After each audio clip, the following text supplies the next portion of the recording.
Today is a little bit different. I have Peter Finch with me. Now, instead of going on the golf course, we are going to head inside. From golf to Formula One, I'm going to be taking Peter Finch through some of the weird and wacky stuff I've collected through the years. Oh, mate, I don't know what to say. That is absolutely insane. So this room is our kind of sports room, snooker, pool, bar, cinema room, trophy cabinets.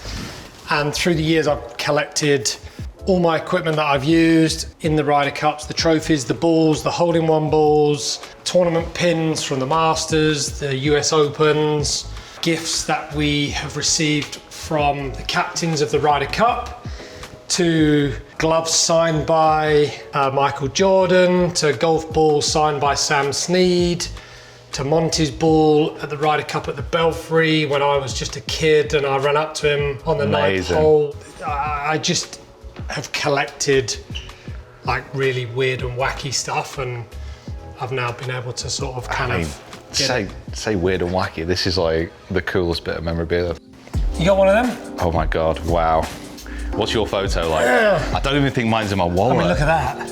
Look at that. Doesn't even look like me, does it?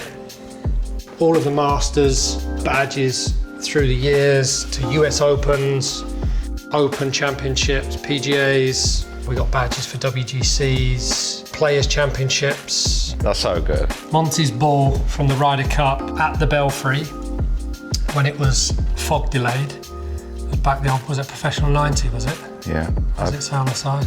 Tour 90. Tour 90 to... Monty's ball's pretty soft, I don't actually realise. Seve's ball from the British Masters at Woburn. Oh, Pilates. And Michael Jordan's, I mean MJ, I'm a massive MJ fan, but I had to get MJ to sign a glove. Mate, that's not his size hand, by the way, that's mine. That is an elite trophy. East Anglian Open, 1997. Ivory Coast Open, that horrendous looking goat head. Wow, that is an angry goat. Like, golf trophies are hard to get right. I must admit, like the Wedgwood stuff is elite. I miss it. They've always been amazing trophies. Yeah. Masters teddy bears.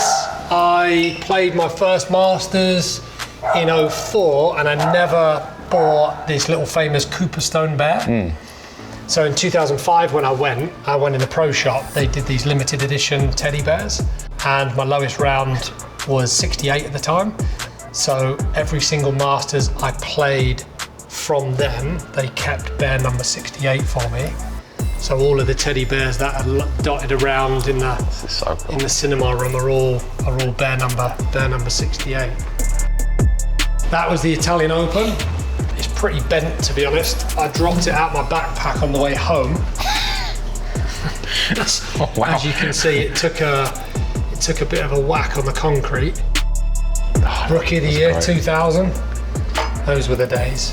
Beat Alistair Forsyth, who was leading the Rookie of the Year all season. Yeah. Until that, I had to win, which I did. I don't think he's ever spoke to me since, to be honest with you. The Masters do really cool stuff. So if you shoot lowest round of the day, they send you crystal. Nice. Which is really quite cool. So is it like eagles and stuff as well? 2010. Oh, that's a lot of pressure. Why did I just put my hands out? Hole in one on 16 in 2008. And then if you get an eagle, they'll send you crystal as well. So amazing. I'm sure Tiger's Masters cabinet is a little larger than that. Yeah. I'd have a splattering of a few bits of crystal, but I think he's got half of Waterford in his. He probably just uses them as glasses at this point. He probably does. Seve's gold putter. No way. So when Seve passed away 2011, the Ping Vault gave his Open Championship winning putter that was from the vault to the charity, right, to Seve's foundation, and they did an auction at Wentworth. No. And I wasn't not letting that go. I was not letting that go. No. I mean, he's been an absolute hero of mine.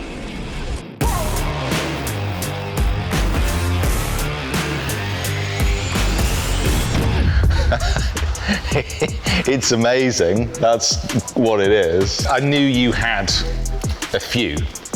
I didn't realise you had that, for example.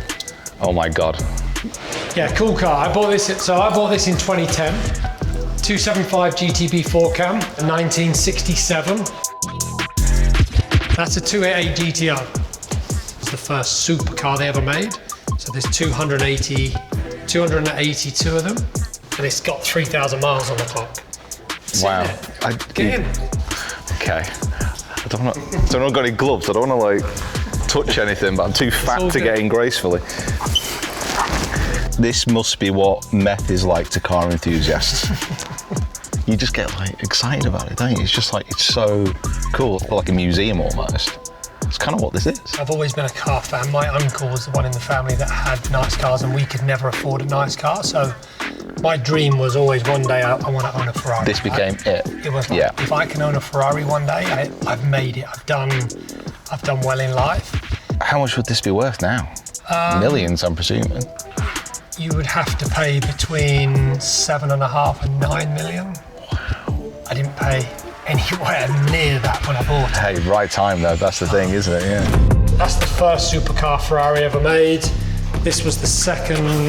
I mean, I absolutely love it. It took it to another level when you're talking about supercars. Yeah, yeah. You know, they made a 288 GTO, they made an F40, they made an F50.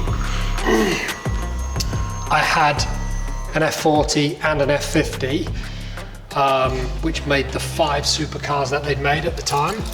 And sadly, when, not to give you a sob story, the house next door was letting in water, basically, after we built it, and Joshua got pneumonia. He got really sick. And he went to hospital, he's fine, he was all good, but basically I put that house into a lawsuit and sued all the builders. I went from 20 in the world to 220 in the world. My life fell apart in like 2015. And it was at the time where I'd bought that house, I bought a house in the Bahamas, I'd bought that car, I'd bought that car, I bought this car, I bought an F50, I bought a 40. I mean, I was on a tear, right? So, you know, at that time when you go from 20 in the world to 220, the money's not quite coming in the way it was. So I sold the F40 and the F50. I did treat myself a few weeks ago to an F40 again to put it back in the stable, which was really quite nice. So that's being restored in Italy as we speak. But yeah, these have gone completely berserk. There was one sold at auction a couple of weeks ago for 17.6. Oh, wow. But I mean, but it's collectible, isn't it? So that's the thing. I treat these like art, right? I love them. If you're a car fan, if you are a, you know, if you like Ferrari, like it doesn't get much better. That's the one like I have in my mind of like the classic kind of Ferrari. Yeah, so that's a 1990 Testarossa. She's done 805 miles. My dad absolutely loved the Testarossa. It was like the Miami Vice car. Yeah. So I bought it, and then when he came over, I said, right, come on then, let's go for a spin. Nice. So I'll let him go and drive it. 2 LaFerraris. That one being a coupe, and that one being what they call a Poulter, so basically the roof comes off. They only made 209 of these. They made 499 of those. This is so cool. All from smacking a little white ball around a field. Practice harder, kids. Wow. Really regretting finding alcohol. Here on the Postman, we're giving you a chance to win some signed personal memorabilia. All you need to do is subscribe to the channel and drop a comment below. Keep your eyes on our social channels for the winner.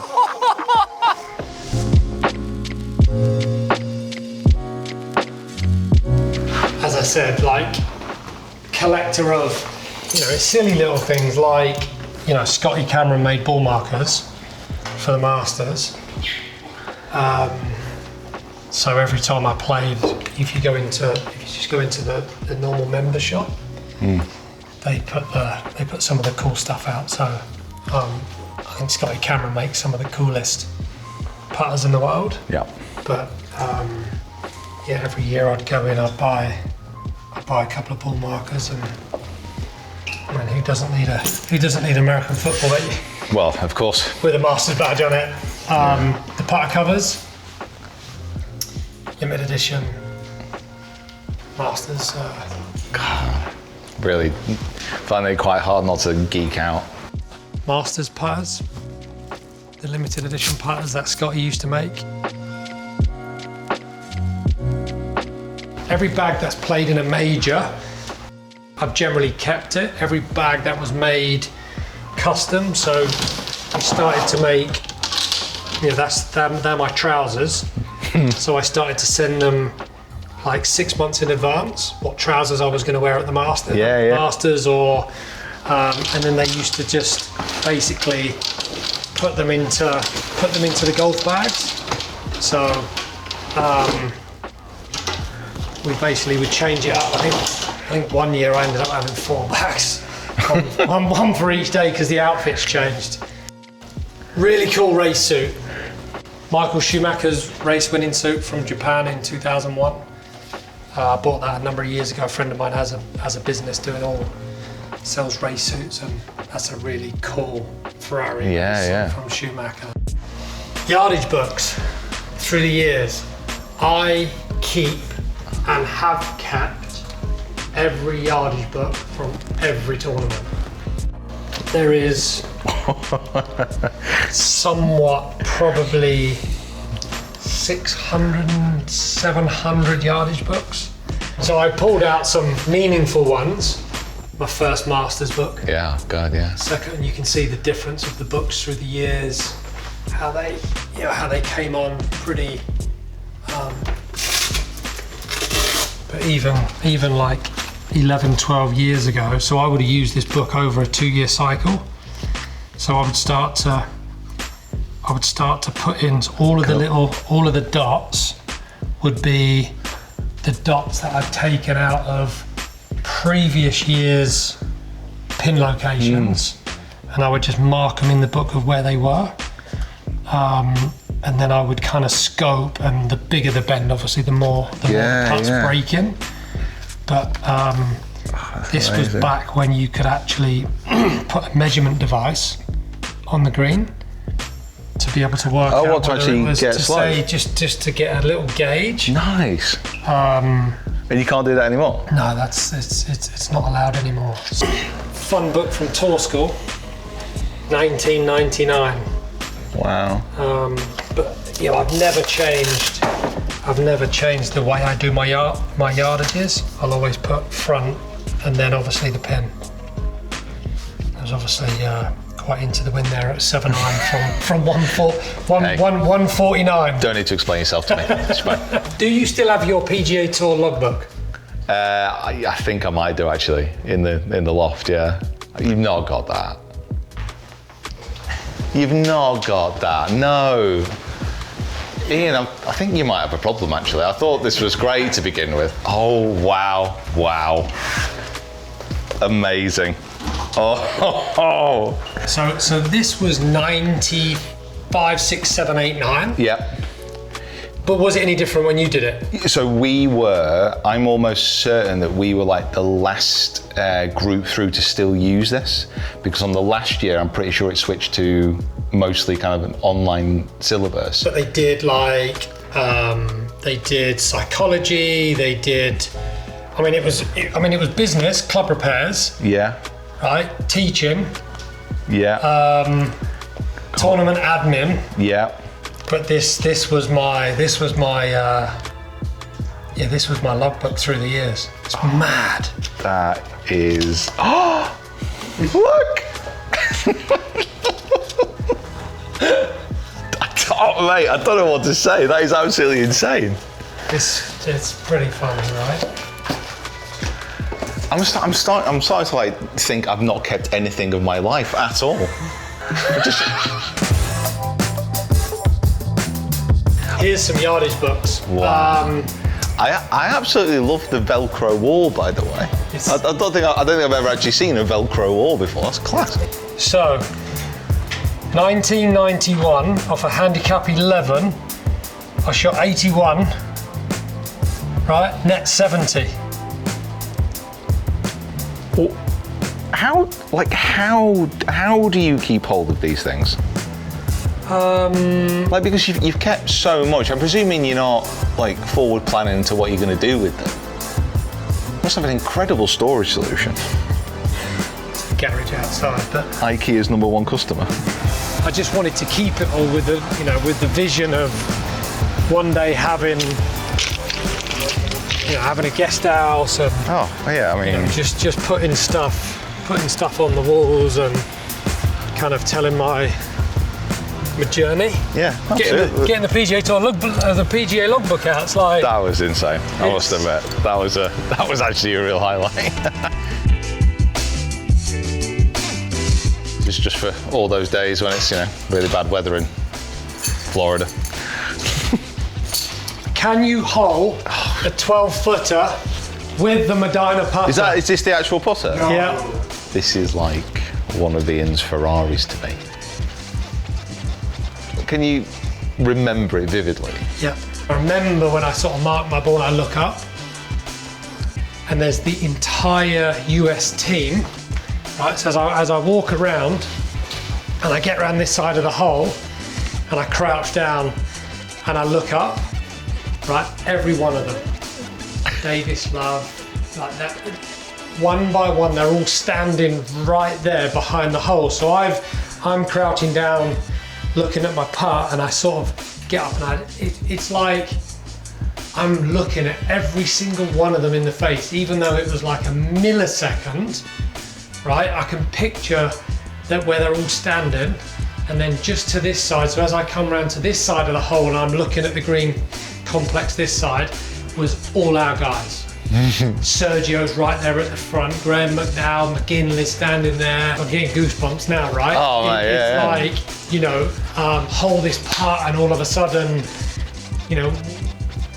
we're going to go on and win the Ryder Cup, and how the team are going to feel when you hold this putt, and the fact of having that momentum swing was like all of that stupid crap that's going on in your head was like, I'm never going to miss this putt.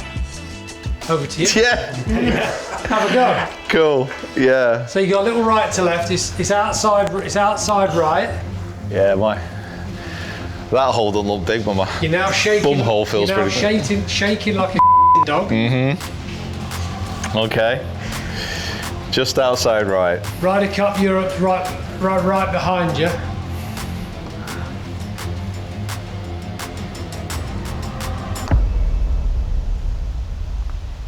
Oh, I've underhit it.